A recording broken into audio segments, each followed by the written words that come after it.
અત્યારે તમામ બાબતો પર વધુ માહિતી સાથે અમારા સંવાદદાતા કિંજલ મિશ્રા દિલ્હીથી જોડાયા છે। કિંજલ, આજનો જે દિવસ રહ્યો તેમાં એક વાત નક્કી છે કે 9મી તારીખે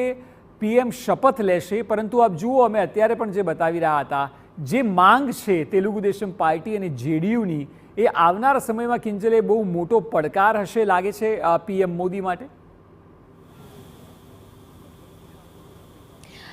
અક્ષય, જ્યાં સુધી વડાપ્રધાનની એક આખી જે સમજની વાત છે અને જ્યારે તેમને પણ કોઈ પણ પ્રકારનું મિશન પાર પાડવું હોય છે ત્યારે એ તમામ જે હર્ડલ્સ હોય છે તેને શોર્ટ આઉટ કેવી રીતે કરવું તેમની માસ્ટરી છે। અત્યારે તેમને એ વાતનો ખૂબ બખૂબી ખ્યાલ છે કે ભાજપની પાસે બહુમત નથી અને તેમણે ટેકાથી સરકાર બનાવવાની છે, અને એ જ કારણ છે કે અપક્ષમાંથી જે ઉમેદવારો જીતી ચૂક્યા છે, 17 જેટલા જે સાંસદ બન્યા છે અપક્ષ સાંસદો, તેમની સાથે પણ વાતચીત છે તે ચાલી રહી છે। અત્યારે સૌથી મોટો વિષય અત્યારે તેમની પાસે એ જ છે કે ત્રીજી વખતે વડાપ્રધાન શપથ લઈ રહ્યા છે તો એ મેસેજ છે ન માત્ર દેશમાં પરંતુ દુનિયામાં જવો જોઈએ। એટલે આપ જુઓ કે શ્રીલંકા હોય કે પછી ભૂતાન હોય કે પછી અલગ અલગ જે દેશો છે, પાડોશી દેશો છે, તેમની સાથે વાતચીત ચાલી રહી છે અને ત્યાંના જે ડેલિગેટ્સ છે અથવા તો ત્યાંના જે વડા છે તે આવે તે માટેનો પ્રયાસ છે તે કરવામાં આવી રહ્યો છે।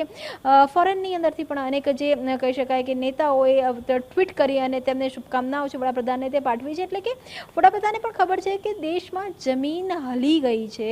અથવા તો જે મોદી વેવ્સ હતા, મોદી મેજિક હતા, એ આ ચૂંટણીમાં કામ નથી આવ્યું, પરંતુ જે થઈ ગયું એ થઈ ગયું। હવે જો આગળના 5 વર્ષ સરખી રીતે કામ કરવું હશે તો તેમને કોઈ પણ પ્રકારથી સાથે રહી અને એ તમામ લોકોને એકજૂટ રાખી અને કામ કરવું પડશે। અને એ પ્રયાસની અંદર જ વડાપ્રધાનની જે શપથવિધિ છે તેને એક અવસરની જેમ પલટવાનો પ્રયાસ કરવામાં આવી રહ્યો છે। જેપી નડ્ડાના નિવાસસ્થાને આજે જે બેઠક યોજાઈ હતી, સ્વાભાવિક છે કે તેની અંદર જેડીયુની વાત કરવામાં આવે કે ટીડીપીની વાત કરવામાં આવે, તેમના નેતાઓને મંત્રાલય આપવાની વાત કરવામાં આવે, તેની માટેની વાતચીતની વાત તો હતી જ, પરંતુ આને અવસર બનાવવા માટે કોને કોને બોલાવી શકાય, એ આખરે સમાજના અગ્રણીઓ હોય તો પણ, એ ઇન્ફ્લુએન્સર હોય તો પણ, એ પછી ચાહે બોલિવૂડમાંથી આવતા હોય તો પણ, એ એક્ટિવિસ્ટ હોય તો પણ, એ બિઝનેસ હાઉસમાંથી આવતા હોય તો પણ, અને વિપક્ષને પણ આમંત્રણ આપવાની આખી જે કવાયત હતી તે ચાલી રહી છે। અને પહેલું જે ધ્યાન છે ભાજપની વાત કરવામાં આવે, અમિત શાહ કે વડાપ્રધાન નરેન્દ્ર મોદી, તેમને એ ખૂબ જ બખૂબી ખ્યાલ છે કે તેમનું ધાર્યું પરિણામ નથી આવ્યું અને તેની વિપરીત અસરો આગામી દિવસોમાં થઈ શકે છે। સ્વતંત્ર જે ઇન્ડિવિજ્યુઅલ સ્ટેટની માંગ કરવામાં આવી, વિશેષાધિકારની માંગ કરવામાં આવી રહી છે, તો એ વાત બંગાળની પણ હતી। તો જો બિહારને સ્વતંત્ર દરજ્જો આપવામાં આવશે, જો ટીડીપીને માટેની જો આંધ્રપ્રદેશને સ્વતંત્ર દરજ્જો આપવામાં આવશે તો બંગાળમાં પણ એ વિષય ઉઠી શકે છે અને તેનાથી નુકસાન છે તે પણ થઈ શકે છે। જાતિગત વસ્તી ગણતરીની વાત કરવામાં આવે કે પછી ઓબીસી કોટાની વાત કરવામાં આવે તો તમામ એ જ મુદ્દાઓ છે કે અક્ષય જે આપે કહ્યા કે જે એક સમયે ઇન્ડિયા ગઠબંધનના મુદ્દા હતા કે જે હવે એનડીએ ગઠબંધનના ઘટક દળોના જ નેતાઓ ઉઠાવી રહ્યા છે, તો તેને શાંત કેવી રીતે કરવા અને તેની સાથે જ મંત્રાલય કેવી રીતે નક્કી કરવું, કેટલા મંત્રીઓની એન્ટ્રી કરવી, કેટલી એક્ઝિટ કરવી, તો એ આખી જે કવાયત છે તે દિવસ દરમિયાન ચાલી છે। તેની સાથે જ વડાપ્રધાન તમામ બાબતો જે આપ ગણાવી રહ્યા છો તેના વચ્ચે એવું લાગી રહ્યું છે ખરા કે જ્યારે વડાપ્રધાન શપથ લેશે ત્યારે તમામ મંત્રાલયના મંત્રીઓ પણ શપથ લેશે? શું આ 2-3 દિવસની અંદર આ બધું સોર્ટ આઉટ થાય એવું લાગે છે? શક્યતાઓ કેટલી?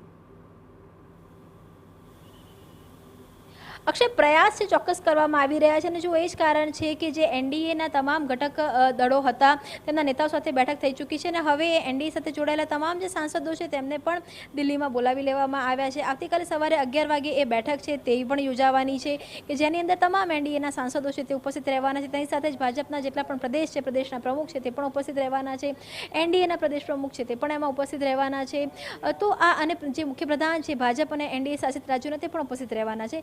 પ્રયાસ એ થઈ રહ્યો છે કે વિપક્ષ દ્વારા કોઈપણ પ્રકારની કે ઇન્ડિયા ગઠબંધન દ્વારા કોઈપણ પ્રકારની બાજી, કેમ કે આપ જુઓ કે આજે જ રાહુલ ગાંધીએ જ્યારે પ્રેસ કોન્ફરન્સ કરી ત્યારે શેર માર્કેટનું જે નુકસાન છે તેને એક કોન્સ્પિરન્સી ભાજપે બતાવી હતી, જેમાં ટૂંક સમયમાં પિયુષ ગોયલ પણ પ્રેસ કોન્ફરન્સ કરીને બ્રીફ કરવાના છે। તો વિપક્ષ જે પરિસ્થિતિ સર્જાઈ છે તેનો લાભ વિપક્ષ ન લે તે માટેનો આ એક પ્રયાસ છે તે ભાજપના નેતાઓ દ્વારા કરવામાં આવી રહ્યો છે અને જે રીતે અહીંયા સાંસદોના આવવાની શરૂઆત પણ થઈ ગઈ છે, એવું લાગી રહ્યું છે કે નાનું પણ, જો કે જે કેબિનેટ છે તે પૂર્ણ કદનું નહીં પરંતુ વડાપ્રધાનની સાથે 12 થી 15 જેટલા મંત્રીઓ શપથ લઈ શકે છે તે પ્રકારના એંધાણ અત્યારે ચોક્કસ મળી રહ્યા છે। જી બિલકુલ કિંજલ, આભાર સમગ્ર માહિતી બદલ। તો 12 થી 15 મંત્રી શપથ લઈ શકે તેવી પૂરેપૂરી શક્યતા છે અને આ શપથને લઈને હવે પછીના જે દિવસો છે તે ખૂબ મહત્વના રહેશે।